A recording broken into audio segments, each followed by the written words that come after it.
Cumprimento os amados irmãos com a paz do Senhor.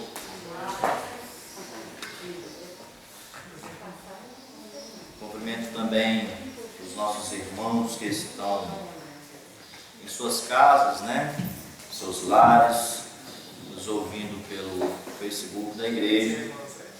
Que Deus possa abençoar grandemente a vida de cada um dos irmãos. Aos irmãos aqui presentes, os irmãos podem comentar, os irmãos que estejam à vontade para estar comentando, Nós temos tempo de sobra para isso. Aos irmãos que estão em casa, nos ouvindo, nos assistindo pela live, os irmãos podem também nos ajudar, podem curtir, podem compartilhar essa aula de hoje, para que também os seus amigos do Facebook possam estar assistindo. Os irmãos sabem muito bem que na internet se abre o interesse das pessoas pelo número de curtidas, de compartilhamentos. Então, quanto mais essa aula ela for curtida, for compartilhada, mais pessoas então ouvirão o ensino da palavra de Deus. E os irmãos aqui fiquem à vontade, já pedi até o presbítero Gilbert para pegar o microfone. Sempre que possível ele pode estar fazendo algum comentário, dessa aula de hoje. Meus irmãos, lição de número 10. Hoje nós vamos, como o presbítero Gilbert já falou, nós vamos falar sobre a intercessão do apóstolo Paulo aos Efésios, a igreja que estava em Éfeso, Nós vamos estudar um pouco sobre essa oração intercessória que o apóstolo faz a Deus, ao povo que estava naquela localidade, Antes disso, vamos fazer uma breve oração. Os irmãos podem continuar assentados como estão. Nós vamos orar ao Senhor. Senhor nosso Deus e nosso Pai, louvamos a Ti por esta manhã. Agradecemos a Ti por este dia, Deus, por este privilégio de estarmos em Tua casa, para ouvirmos mais e aprender da Tua palavra. Queremos, ó Pai, Te pedir que o Senhor nos use nesta manhã, ser conosco, que os irmãos, ó Pai, possam ser ministrados melhor pelo Espírito Santo de Deus. Aquilo, ó Pai, que eu não puder fazer, que o Espírito Santo faça em meu lugar, faça aos corações que estão aqui e todos aqueles que estão nos ouvindo e nos assistindo pelo Facebook. Eu entrego todos em Tuas mãos, em nome de Jesus. Amém. Graças a Deus. A intercessão pelos Efésios. Irmãos, o apóstolo Paulo, ele escreve essa carta aos Efésios, estando em uma situação um pouco delicada. Os irmãos sabem muito bem que Paulo escreve aos Efésios quando ele estava preso em Roma, quando ele estava encarcerado na cidade de Roma. Então ele escreve aos Efésios. Paulo não fica sabendo de nada muito grave ou algo grave que poderia estar acontecendo em Éfeso, como ele soube e escreveu à igreja de Tessalônica, como ele soube e escreveu à igreja de Coríntios. Ele não ouve falar nada de ruim quando decidiu escrever à igreja de Éfeso, ou aos Efésios. Mas mesmo assim, ele escreve essa carta para que cada vez mais os irmãos de Éfeso possam ser agraciados pelo Senhor, fortalecidos pelo poder do Espírito Santo. Então a intenção de Paulo escrever aos irmãos de Éfeso é essa: que os irmãos sejam fortalecidos cada vez mais e mais pelo poder do Espírito Santo, sabendo, Paulo, que já era uma igreja muito abençoada pelo Senhor, essa igreja de Éfeso, a igreja que estava na cidade de Éfeso. O texto de hoje, texto ouro, Por causa disso, me ponho de joelhos perante o Pai de nosso Senhor Jesus Cristo, do qual toda a família nos céus e na terra toma o nome. Irmãos, nós notamos aqui a preocupação do apóstolo Paulo quando ele escreve aos irmãos de Éfeso. Preocupação porque Paulo tinha vivido com os irmãos mais de 3 anos, né? Então Paulo conhecia muito bem aquela igreja, Paulo amava aquela igreja. Então nós notamos aqui o cuidado, como o cuidado de um pastor para com as suas ovelhas, né? Paulo se preocupava muito com todas aquelas igrejas que ele já tinha passado. E a igreja de Éfeso ele escreve essa carta e faz esta oração. Muito interessante essa oração, né? Paulo faz uma oração a Deus e mesmo escreve aos irmãos esta mesma oração, ele escreve aos irmãos para que os irmãos possam entender melhor o cuidado do apóstolo Paulo para com eles. Como essa oração ela foi escrita, nós entendemos também que é o cuidado que Deus tem para conosco. Da mesma forma que Paulo se preocupava com aqueles irmãos, essa oração sendo escrita, nós observamos o quanto Deus tem se preocupado com a nossa condição espiritual nos dias de hoje, e é por isso o motivo que essa oração chega aos nossos dias atuais, e é por isso que nós vamos estudá-la essa manhã, né? Glória a Deus por isso.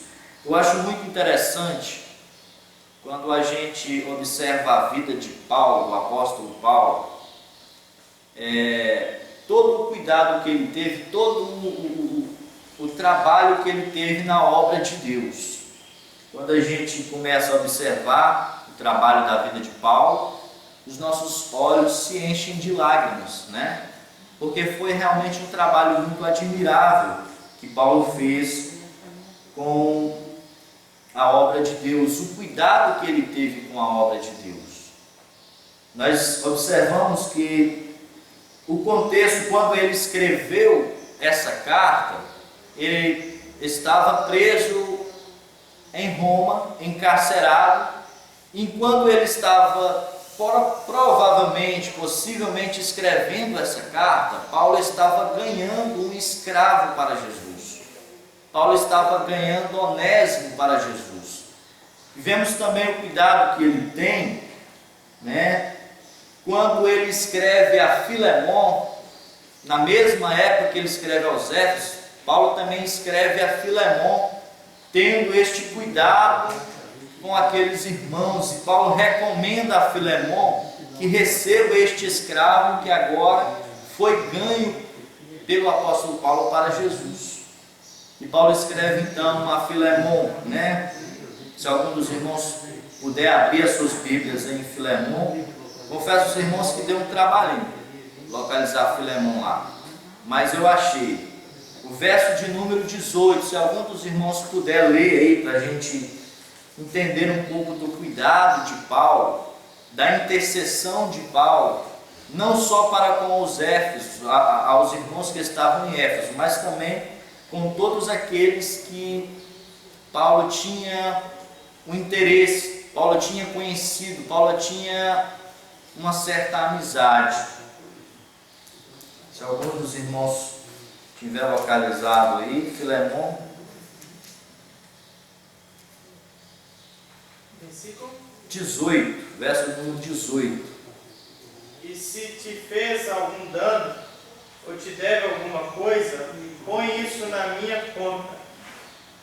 Paulo escrevendo a Filemon dizendo: olha, receba novamente Onésimo como seu irmão em Cristo. Ele ainda lhe será muito útil, né? E se por acaso ele fez algo contigo, te deve, coloca isso na minha conta. Coloca isso na minha conta, mas receba ele como um irmão em Cristo. Então essa era a preocupação de Paulo para com os crentes, para com os filhos de Deus. E nós vemos ele expressando, escrevendo essa carta a Filemon e também escrevendo essa carta aos Éfesos. E nós observamos nos dias atuais, da mesma forma que quando Paulo tinha essa preocupação em escrever uma carta, em orar pelos irmãos, nós também observamos nos dias atuais que os nossos pastores têm sofrido, buscando, clamando a Deus pelos dias atuais, porque os dias não são fáceis, os dias são maus, e os nossos pastores, eles têm este cuidado com as igrejas, com as suas ovelhas, e eles clamam, e eles intercedem a Deus em favor dessas igrejas. E é isso que nós, como filhos de Deus, como servos de Deus, nós podemos observar na vida de Paulo e poder extrair essa preocupação de Paulo e o clamor que ele tinha pelos nossos irmãos. Nós também podemos extrair e aproveitar e clamar a Deus pela vida de nossos irmãos. Todos os nossos irmãos carecem da nossa oração, da nossa intercessão. E é esse o nosso dever como igreja, como servos do Senhor Jesus. A intercessão. E nós vamos aprender aqui que a intercessão ela tem um valor altíssimo para com Deus, porque ela demonstra o amor. A intercessão é o amor sendo demonstrado e colocado em prática. É isso que nós vamos aprender aqui essa manhã. A introdução de hoje vai nos dizer: após revelar o mistério oculto de todas as suas dádivas, o apóstolo Paulo passa a orar em favor da igreja de Éfeso. Na intercessão paulina, aprendemos que Deus pode fazer tudo além do que pedimos ou pensamos, sendo Ele o único que é digno de ser glorificado. Refletir sobre a oração intercessória do apóstolo é o tema dessa lição de hoje. Então nós vamos sim aprender que a intercessão nos dias atuais é o melhor remédio para nos livrarmos cada vez mais destes problemas que têm nos assolado. É a demonstração viva do amor e do cuidado nosso um para com os outros irmãos em Cristo Jesus. Primeiro ponto: corroborados com o poder do Espírito Santo. O apóstolo inicia a sua oração ao Senhor com o pedido duplo: o poder do Espírito no homem interior e a presença de Cristo nos corações dos crentes. São os primeiros pedidos que Deus faz a Deus em favor da igreja de Éfeso, que era a preocupação maior que ele tinha. Paulo não pedia para que Deus livrasse os irmãos de Éfeso dos seus problemas. Paulo não estava preocupado com os problemas que os irmãos estavam passando, mas Paulo se preocupava em que os irmãos de Éfeso, eles tivessem uma vida espiritual forte e ativa, para que Cristo estivesse no meio daquela igreja e para que o amor de Jesus Cristo ele fosse manifestado no meio daqueles irmãos. As riquezas da sua glória. Paulo começa falando do grande poder de Deus, das riquezas que Deus tem, que são insondáveis, que são infinitas. Nós sabemos que o nosso Deus ele é todo poderoso, ele tem todo o poder em suas mãos. E Paulo começa falando, no livro de Éfeso mesmo, capítulo 1, versículo 17, Paulo diz que Deus ele é o Pai da glória. Pai é um adjetivo muito importante. Quando ele diz que Deus ele é o Pai da glória, ele quer dizer que Deus ele é o dono de toda a glória, todo o domínio está nas suas mãos, ele é o senhorio de toda a glória. É isso que Paulo está dizendo de Deus. Também Paulo diz que ele é abundante de riquezas da sua graça. Deus, ele é abundante, ele não tem limite a sua graça, não tem limite o poder de Deus, a graça de Deus. E nós sabemos o que é graça. Graça é um favor imerecido. Nós não merecíamos o amor, nós não merecíamos a graça de Deus, mas é isso que graça é. É um favor imerecido. Não merecíamos, mas mesmo assim, Deus é abundante em graça e Ele derrama sobre nós seres humanos, mesmo falhos, mas Deus tem nos amado e Ele, com a sua graça, com o seu poder, Ele nos alcançou. Ele é o possuidor de todas as glórias e o dispenseiro das ricas e ilimitadas bênçãos. Dispenseiro vem de dispensa, né? Nós guardamos utensílios em dispensas, guardamos alimentos, guardamos coisas que são importantes dentro das nossas dispensas, né? Eu creio que os irmãos aqui têm os seus cantinhos, as suas dispensas, mas a dispensa de Deus é algo que Ele guarda bênçãos para nós. E Ele, sendo o dispenseiro, Ele é aquele que dispensa, ou seja, aquele que dá, aquele que autoriza, aquele que confirma as suas bênçãos a nós. Deus, Ele não deu nenhuma outra autoridade para nenhuma outra pessoa ser o próprio dispenseiro. Ele mesmo é quem dispensa a sua glória. É Ele quem dá as bênçãos. Não precisamos pedir para nenhuma outra pessoa, somente Deus, em nome de Jesus Cristo. Ele é o dispenseiro, aquele que dispensa, que dá as suas bênçãos para nós, seres humanos, para nós, filhos e servos de Deus. Em razão disso, Paulo pede para que a igreja seja fortalecida com poder, que seja habitada por Cristo, que compreenda o amor divino e tenha pleno desenvolvimento espiritual. Amém, irmãos? Se os irmãos tiverem algum comentário, viu? Fica à vontade aí. Nós temos aqui microfones, nós vamos higienizar. Os irmãos podem ler algum versículo, né? Os irmãos podem fazer um comentário dentro dos pontos que nós estamos estudando. Segundo subponto, fortalecidos com o poder. Primeiro pedido do apóstolo Paulo era para que a igreja seja corroborada com poder pelo Espírito Santo no homem interior. Corroborados é confirmados, fortalecidos pelo Espírito Santo. Isso não quer dizer que a igreja ela não tivesse o Espírito Santo. Com certeza a igreja de Éfeso ela tinha a ação do Espírito Santo.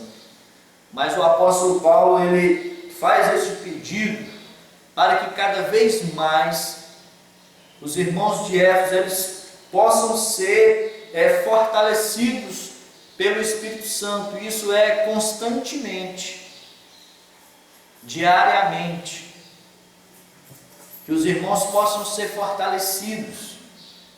Hoje estou cheio do Espírito Santo.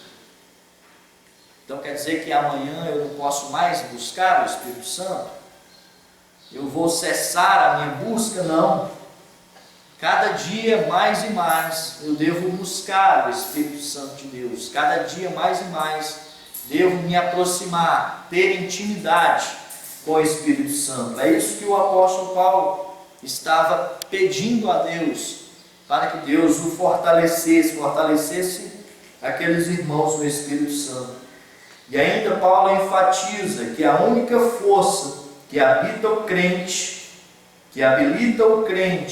a se manter firme, advém do Espírito Santo, que atua no homem interior e capacita o crente a perseverar e manter-se afastado do pecado e a compreender as coisas espirituais.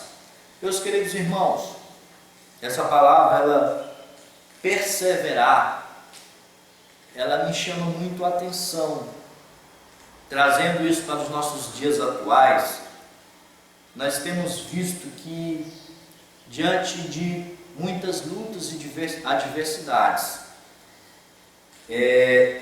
essa palavra perseverar, ela tem ficado um pouco para trás no meio dos nossos cristãos, nossos irmãos cristãos, do povo de Deus.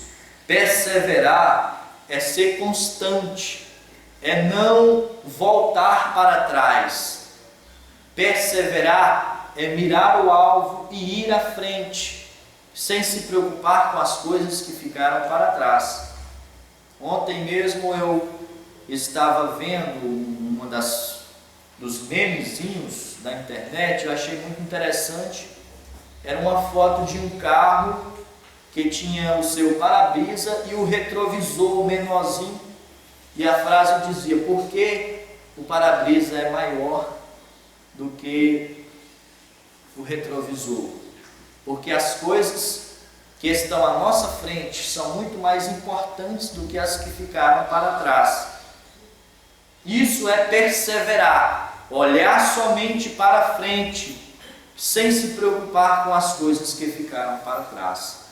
Nós precisamos interceder a Deus, nós que estamos aqui, filhos de Deus, aos irmãos que estão em casa, nas suas casas, nós precisamos interceder a Deus por aqueles irmãos que nós notamos que estão um pouco parados na sua caminhada, que estão um pouco parados na sua perseverança, na sua caminhada, e nós precisamos interceder a Deus, pedir que Deus tenha misericórdia deles, e nós possamos ir atrás, chamá-los novamente, convidá-los novamente, para eles estar conosco aqui na casa de Deus, e nós louvamos e adoramos o nome do Senhor.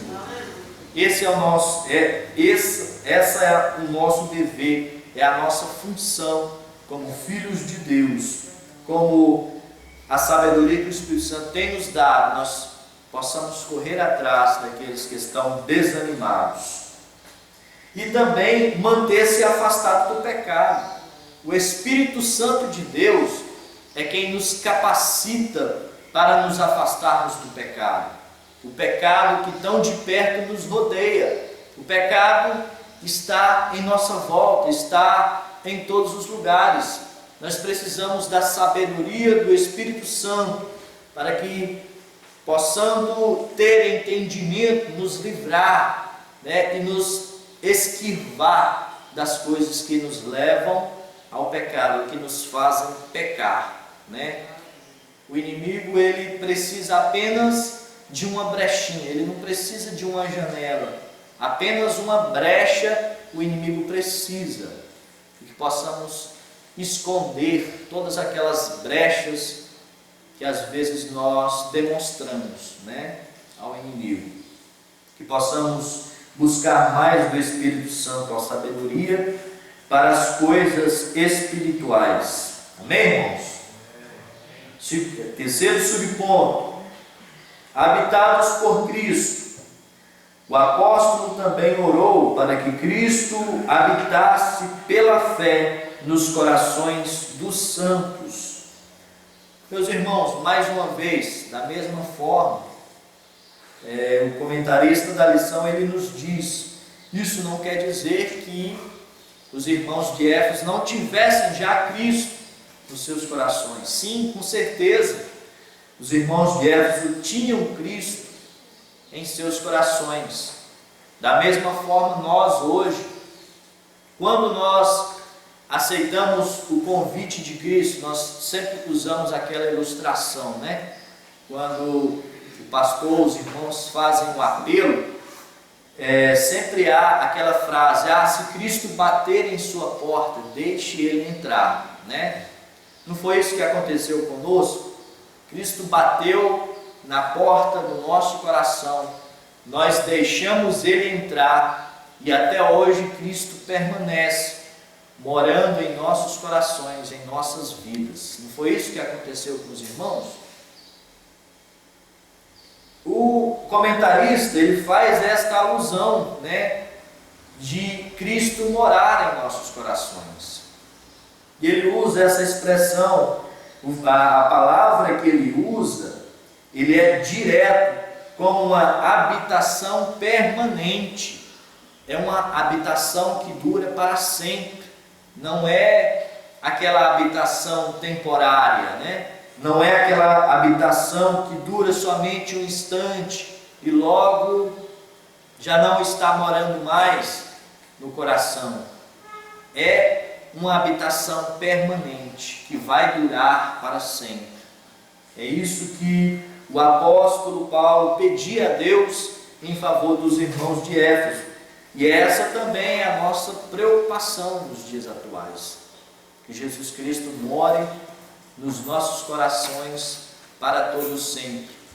Eu me lembrei aqui, quando eu estava estudando essa lição, daquelas pessoas que ficam mudando de casa em casa, aquelas pessoas que às vezes não têm casa própria, e eles alugam uma casa aqui, antes de terminar o mês, eles já procuram outra casa para mudar e estar morando em outro lugar. Às vezes, pessoas que não têm condições ou não querem cumprir com seus compromissos de pagar corretamente o aluguel, de pagar as contas corretamente, mas eles vivem de forma temporária, né? De forma que precisam da autorização do dono da casa para morar, precisam de que o dono da casa os permita ou que faça um contrato para que ele possa morar naquela casa. Essa não é a condição que nós impomos para Cristo. Para que Cristo habite em nós por alguns instantes, para que Cristo habite em nós por alguns dias ou meses e depois não queremos mais e procuramos às vezes nos satisfazer com os prazeres da carne, com a consciência dos olhos e a soberba da vida. Não é isso que acontece? Quando Cristo não habita mais em nós, é porque nós pedimos para Ele sair e nós demos prazer, nós nos reportamos aos prazeres dessa vida, ao pecado que afasta Cristo de nossos corações. Então, meus irmãos, a preocupação do apóstolo Paulo e de nós, nos dias atuais, é que Cristo habite todo instante em nossos corações e que em todo momento Ele esteja conosco. Mas isso requer de mim, como a sua morada, eu estar cada vez mais limpo, estar cada vez mais próximo de Cristo, para que Ele sempre habite em meu coração, para que Ele habite nos corações dos irmãos. Essa é a nossa vontade, é a vontade de Jesus Cristo estar sempre conosco, mas depende de nós, Cristo morar em nossos corações. Amém, queridos? Glória a Deus. Irmãos, finalizando este primeiro ponto, né? Nós já até falei aqui a respeito dos irmãos se lembrarem daqueles que precisam da nossa oração, da nossa intercessão, né? Nós sabemos que há muitos filhos de Deus que estão precisando da nossa intercessão, da nossa ajuda, do nosso cuidado. Nós sabemos que os dias maus têm impedido muitos irmãos de virem na casa de Deus. E isso, de certa forma, traz um enfraquecimento espiritual. Nós precisamos ouvir a palavra de Deus. Quando ouvimos a palavra de Deus, é como se estivéssemos sendo alimentados espiritualmente. E é ser alimentado espiritualmente. Aquele que não ouve a palavra de Deus, ele se enfraquece. E ele fica à deriva. Se ele não tiver uma estrutura muito boa, ele fica à deriva. Nós precisamos interceder a Deus pelos nossos irmãos, nós precisamos cuidar dos nossos irmãos em Cristo, os nossos irmãos de casa. Então, irmãos, interceda aí, né, enquanto estivermos aqui ministrando essa lição, você aí, vá se lembrando daquele seu irmão que talvez ele não é do grupo de risco, não corre nenhum risco para ele, mas mesmo assim ele não está vindo na casa de Deus. Orar, ficar no seu cantinho isolado, né? Clamar a Deus pela sua própria vida. Nós precisamos fazer assim, como Paulo fez à igreja de Éfeso. Este é o nosso dever como cristãos. Segundo ponto, arraigados e fundados em amor. O amor é a mensagem central do Evangelho de Cristo.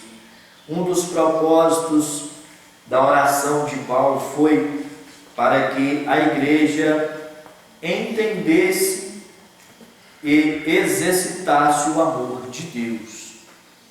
O amor de Cristo, sendo ele o ponto central do Evangelho, e também muito anunciado e falado pelo apóstolo Paulo, por toda a Bíblia, nós vamos ver que o amor, ele é fundamental.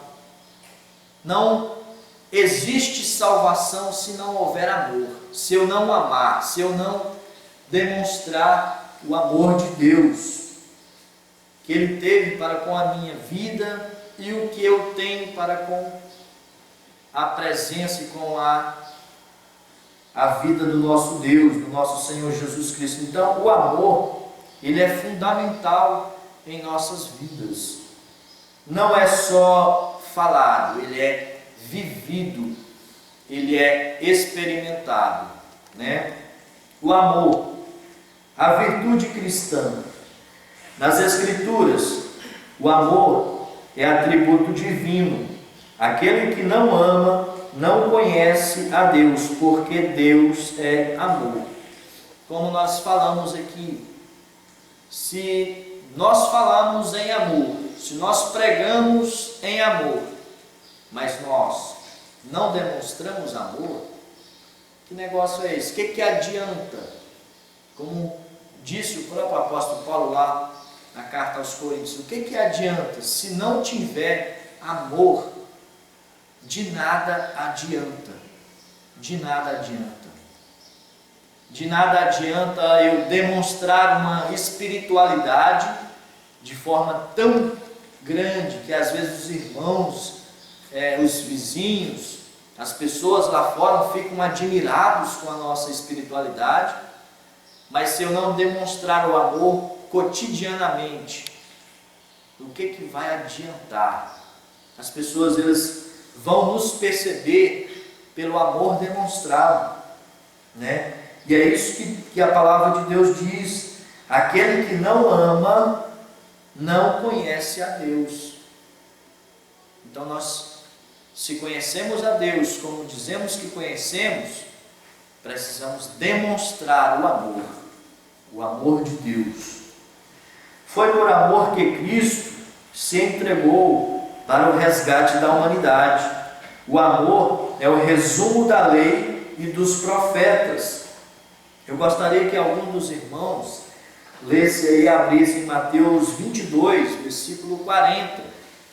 Nós vamos ver um pouco que fala deste texto, né? E Cristo dizendo o que se resume os mandamentos de Deus. Nós vamos ver aí neste texto.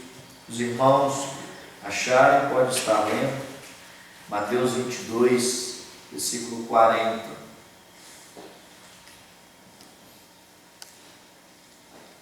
Os irmãos fiquem à vontade para fazer qualquer comentário, viu? Em outros tempos, né, em outros dias. Lá dentro? Isso. Desses dois mandamentos dependem toda a lei e os profetas. Glória a Deus. Que mandamentos são esses? São aqueles que Jesus Cristo falou. Olha, amarás a Deus de todo o teu coração, de toda a tua alma, de todo o teu entendimento, e amarás ao teu próximo como a ti mesmo. estes dois mandamentos resumem toda a Bíblia, resume todos os 10 mandamentos, resume toda a vida cristã. Amar a Deus acima de todas as coisas e ao próximo como a ti mesmo.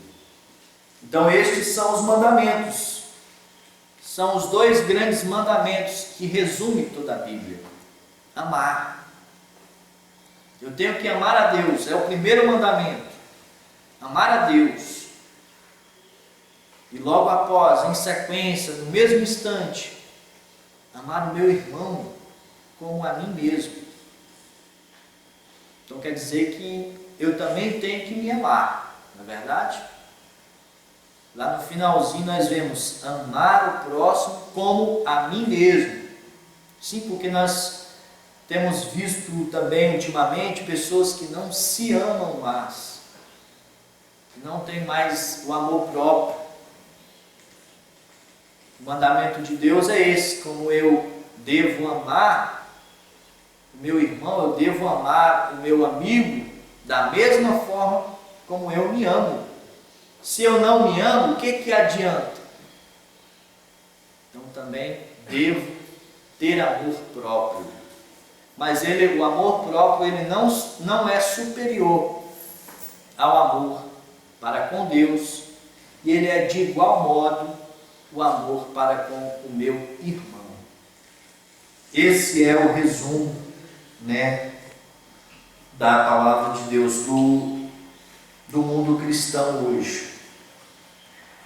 João 13, versículo 35, se algum dos irmãos também puder estar lendo este texto, também é um texto muito interessante que vai nos dizer como nós somos reconhecidos aí pelo mundo afora, pela nossa vizinhança.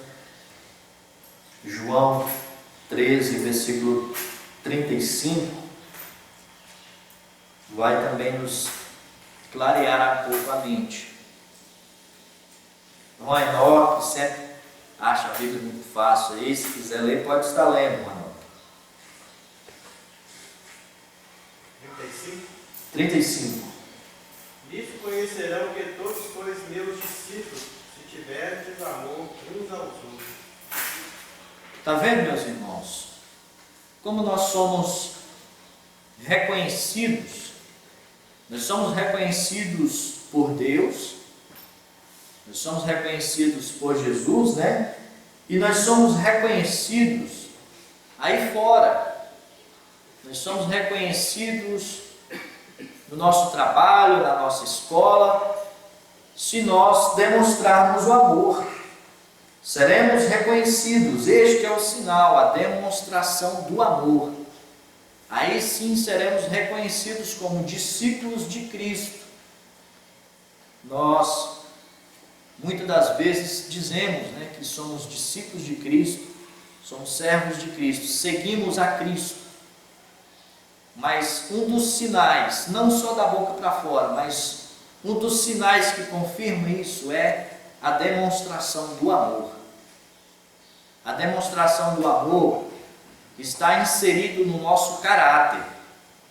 Se nós antigamente não tínhamos o caráter de uma pessoa que ama, depois que aceitamos Jesus Cristo, este amor ele deve ser inserido em nossas vidas, e nós devemos ser reconhecidos como pessoas amáveis, pessoas que amam sem restrições, sem preconceitos. Nós temos visto nesses últimos dias muitas atitudes no mundo aí fora de falta de amor, de falta de amor para com as pessoas usam a discriminação para afastar cada vez mais as pessoas de Deus. Isso é no contexto global, Nós estamos vendo no mundo aí fora, mas aqui no Brasil, isso é rotineiro. nós vermos pessoas discriminando outras por classe social, né? Pela cor da pele, por ser rico ou por ser pobre. Se a pessoa discrimina dessa forma, então é um sinal que ele não conhece a Deus, porque ele não ama ao próximo. A pessoa que usa de discriminação. Nós devemos então aprender com a palavra de Deus que demonstrar o amor, não discriminando ninguém e amando ao próximo como a nós mesmos, é uma forma de sermos reconhecidos por Deus como discípulos de Jesus Cristo e também sermos reconhecidos aí fora pelas pessoas. Então essa é a maior pregação que o cristão pode fazer. Às vezes nós podemos dizer, eu não sei pregar, eu não sei ensinar, mas se eu souber demonstrar amor, como amo de verdade, então eu serei um dos pregadores mais eloquentes do mundo cristão, se eu demonstrar o amor de Jesus Cristo. E é isso que devemos fazer. Se nós chegando a refletir, pensar que não estou amando como deveria amar, possamos pedir a Deus que derrame mais sobre os nossos corações o amor de Jesus Cristo, porque Ele tem amor em abundância para derramar sobre as nossas vidas. Amém? Ciente dessa relevância, o apóstolo implora a Deus para que o viver da igreja seja arraigado e alicerçado no amor. Glória a Deus por isso. Arraigados é enraizados. Nós sabemos muito bem que uma árvore que ela tem muita raiz, ela não sucumbe, ela não cai. E pode vir as adversidades que vier, pode vir os vendavais, pode vir as enchentes, pode vir a seca, que uma árvore bem enraizada, ela não morre. E é assim que nós devemos viver, enraizados no amor. Que assim quando vier as adversidades, nós permaneceremos firmes, porque estamos enraizados no amor de Deus, no amor de Jesus Cristo. Isso é o que nós devemos aprender e colocar em prática, o amor de Jesus Cristo. Enraigados e fundados em amor, segundo subponto, a compreensão da qual seja a largura, o comprimento, a altura e a profundidade do amor divino. O uso dessa expressão aponta para a vastidão do amor de Cristo, que excede todo o entendimento, e indica que a lógica humana não pode mensurar o amor de Deus. Quando o apóstolo Paulo olha, que possamos compreender qual seja a largura, qual seja o comprimento, qual seja a altura e qual seja a profundidade, ele está dizendo, olha, não existe dimensão, não tem como eu medir qual seja a maior altura ou o maior comprimento ou a maior profundidade.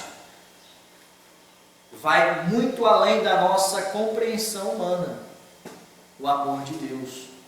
Não conseguimos compreender como que Cristo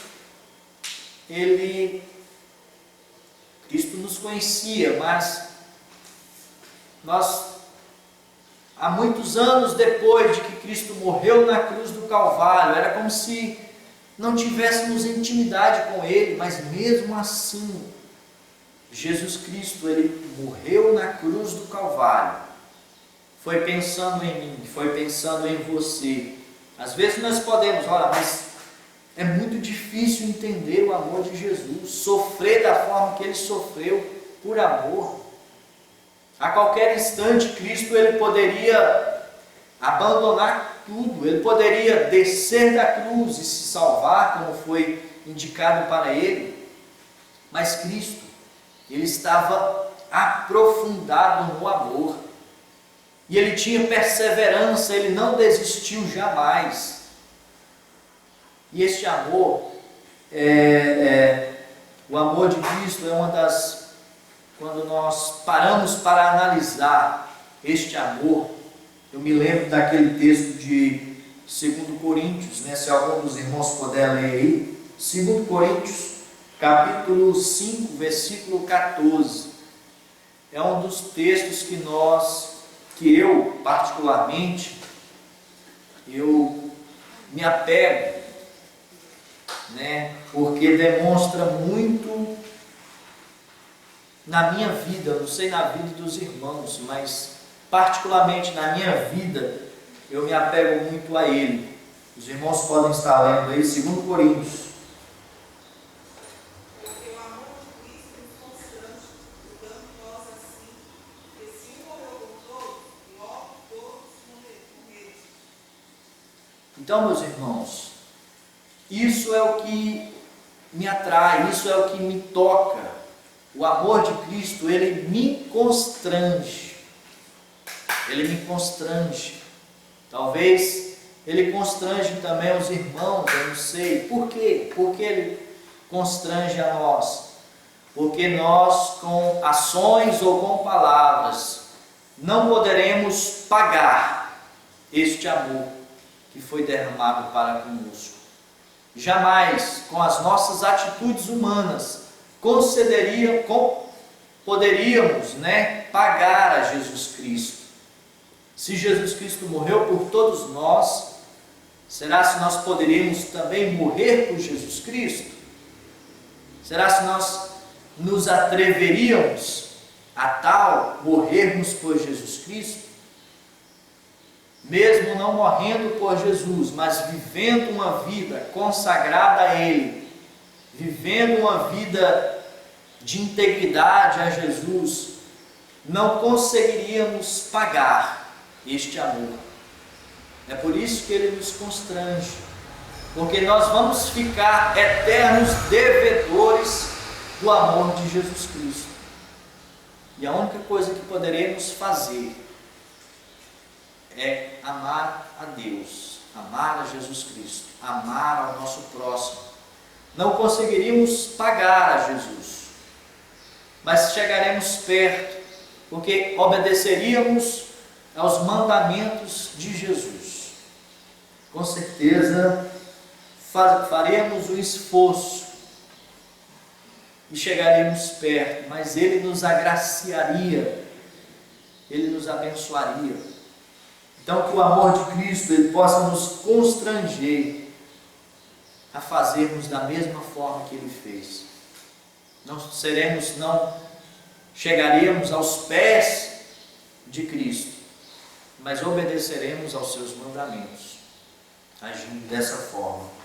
Amém, meus queridos irmãos? Então, essa é a intensidade do amor de Jesus. É imenso, é incompreensível para nós, seres humanos.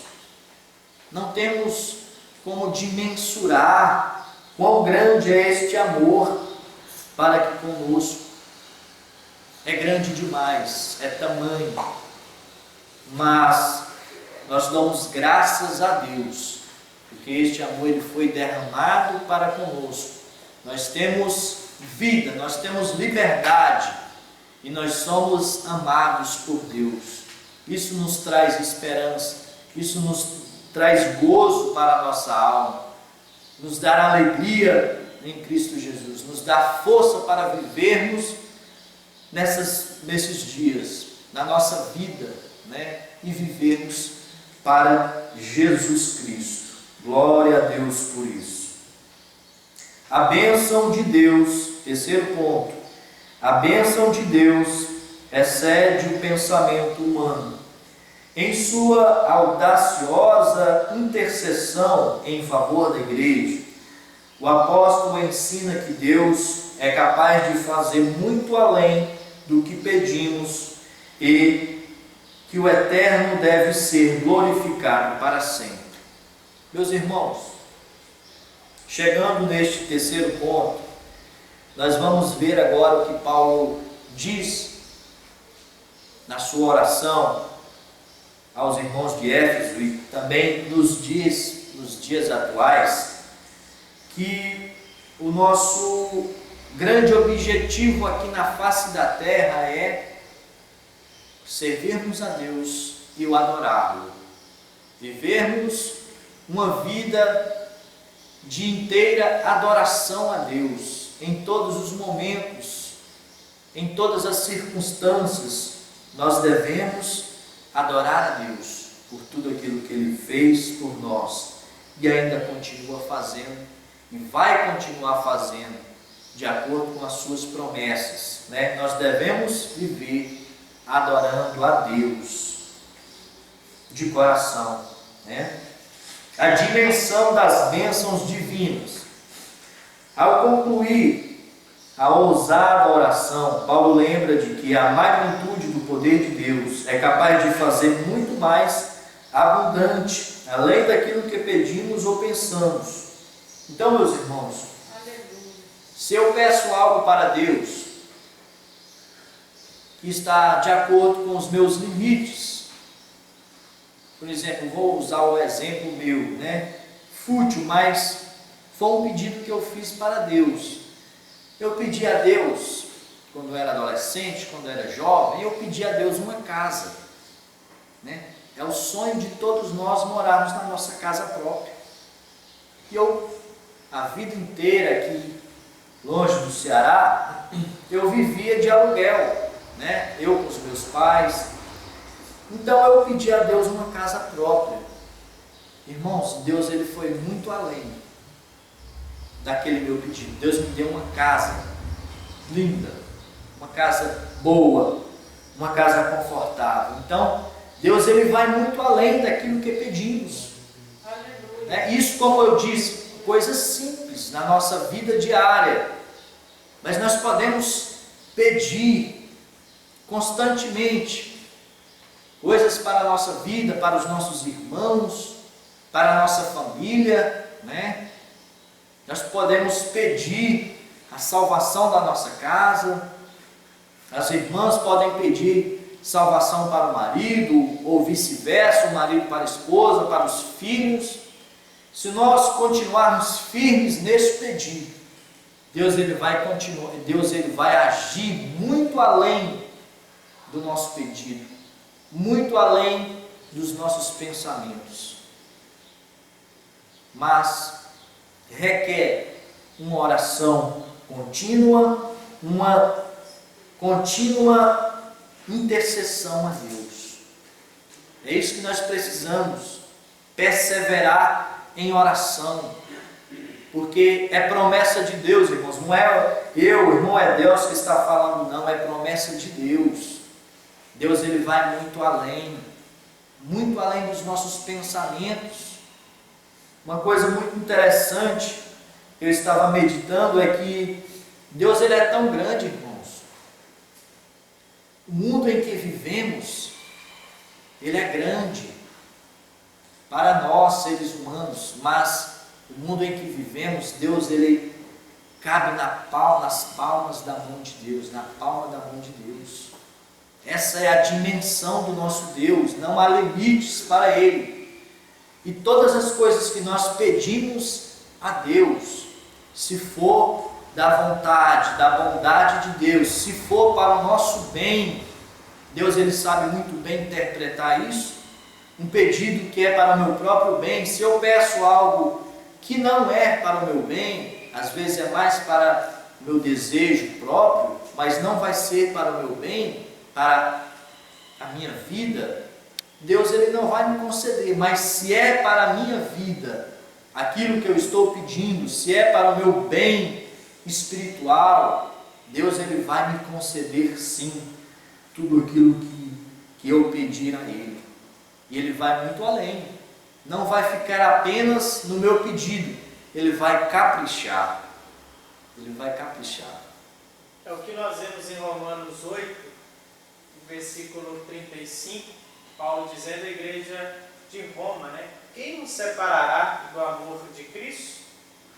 Ele lista coisas externas, como a tribulação, como a fome, perseguição, perigo, a espada, mas ele também, lá no versículo 38, ele fala de coisas espirituais. Então, nem no mundo terreno, nas coisas naturais, nem nas espirituais, é capaz de nos separar do amor de Cristo. Então, o amor de Cristo, ele supera, ele supre todas as coisas, tanto nas externas quanto nas espirituais. Porque no versículo 38 ele fala: eu estou certo de que nem a morte, nem a vida, nem os anjos, nem os principados, nem o porvir, nem o presente, nenhum, aí ele vai falar de altura, profundidade, nem nenhuma outra criatura pode nos separar do amor de Cristo. Glória a Deus, bendito é o nome do Senhor Jesus. Irmãos, nosso problema é que, às vezes, nós nos ligamos apenas no nosso mundinho aqui, na nossa vida material, né? Mas Deus, Ele está muito mais preocupado com a nossa vida espiritual, com o nosso espírito. E Deus também, Ele está preocupado, a preocupação de Deus é com a nossa vida além deste mundo. Nós nos ligamos aqui neste mundo, mas Deus Ele se preocupa com a nossa condição espiritual, para que um dia possamos viver na glória com Ele, que é a eternidade. Porque a vida aqui é passageira, né? A vida que passa tão rápido. E a eternidade é para sempre. É eterno para sempre. Glória a Deus por isso. E nós nos alegramos, o nosso coração se enche de alegria em saber que a eternidade, sendo para sempre, nós vamos viver ao lado do nosso Senhor Jesus Cristo. Glória a Deus por isso. Então, essa é a dimensão das bênçãos divinas. Ela não está apenas no nosso mundo aqui material. Ela abrange o mundo espiritual. Ela vai muito além daquilo que pensamos ou pedimos, né? Segundo subponto, o convite para a adoração. Paulo encerra esse capítulo com o convite da adoração a Deus, cuja glória é devida na igreja, por Jesus Cristo em todas as gerações. Então Paulo faz este convite aos irmãos de Éfeso: olha, vamos todos adorar a Deus em nome de Jesus. E este convite vem para nós, a igreja. Qual é o nosso principal objetivo quando nos reunimos aqui na casa de Deus? Eu confesso aos irmãos que assim que começou esse problema do isolamento, né, deste vírus, nós ficamos já restritos por alguns dias de vir à casa de Deus, e foi nos recomendado o culto doméstico, né? Eu confesso aos irmãos que desde pequeno eu não tive este costume de fazer o culto doméstico, e para mim foi muito difícil, não foi fácil. E eu confesso à igreja e aos irmãos que eu só fiz apenas um culto doméstico nesses dias todos, né? Porque não é do meu costume e não é fácil, mas a intenção é vivermos uma vida de adoração a Deus, vivermos uma vida íntegra diante de Deus. Mas o grande objetivo nosso, quando nós nos reunimos na casa de Deus, é a adoração. Louvarmos a Deus, exaltarmos o nome do nosso Deus. Este é o convite que o apóstolo Paulo escreveu em sua carta para nós, a igreja hoje, adorarmos o nome do Senhor Jesus Cristo. Eu me lembro daquela passagem que Deus ele chama Moisés no alto do Monte Sinai que Deus ele se aparece naquela sarça ardente, no meio daquele fogo. E Deus disse para Moisés: Moisés, tire as sandálias dos seus pés, porque o lugar em que você pisa é terra santa, é um lugar santo. Agora, eu faço uma pergunta para os irmãos: por que aquele lugar era santo? Não é por causa da presença de Deus? Se Deus não estivesse ali, Moisés tinha que ter aquela reverência toda? Não. Mas por causa da presença de Deus, aquele lugar se tornou santo, né? Não é assim que acontece nos nossos dias? Quando nós nos vemos para a casa de Deus, Deus nos se faz presente, porque temos um grande número de irmãos que vêm com a intenção de adorar a Deus. Então nós devemos entrar por essas portas com toda a reverência. Quando Deus diz para Moisés: olha, tire as sandálias dos teus pés, porque este lugar é santo, Ele quer dizer: olha, tenha toda a reverência neste lugar. E é assim que nós devemos agir na casa de Deus, termos toda a reverência. Infelizmente, irmãos, eu sou muito preocupado em demonstrar uma reverência a Deus. Vem de mim mesmo, eu me preocupo com isso. Então é por isso que eu pouco saio da igreja quando está havendo culto, né? Eu só saio mesmo em uma necessidade, em uma grande necessidade, porque nós temos instantes aqui na casa de Deus, e às vezes quando entramos, logo ficamos saindo e entrando, perdendo aquela reverência diante de Deus. Então essa é uma preocupação que eu tenho, né?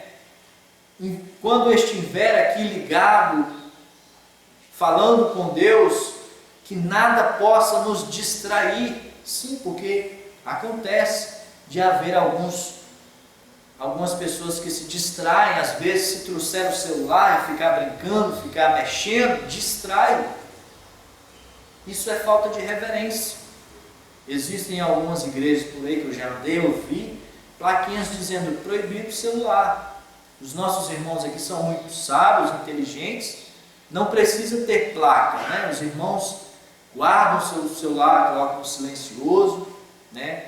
Mas a qualquer coisa que possa nos distrair aqui na casa de Deus, é porque nós não estamos tendo a reverência necessária diante de Deus aqui na casa do Senhor. Então é necessário sim termos uma reverência na casa de Deus.